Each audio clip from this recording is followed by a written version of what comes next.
Iowa. Have you ever heard about heaven? One day we will definitely die.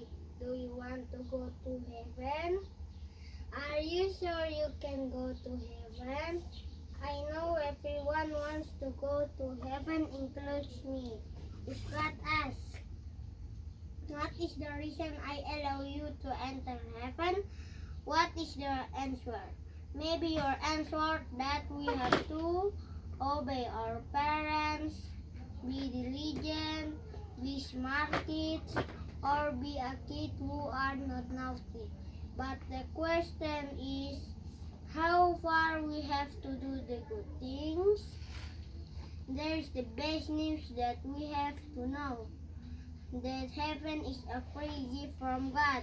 We don't have to pay to get to heaven. Heaven is also not a train because we have done good things, such as diligently praying, diligently worshiping, obeying God, and so on. Heaven is not obtained because we demonstrate it. Like we won first in our running race, so we got a trophy and certificate. But now everyone wants to go to heaven.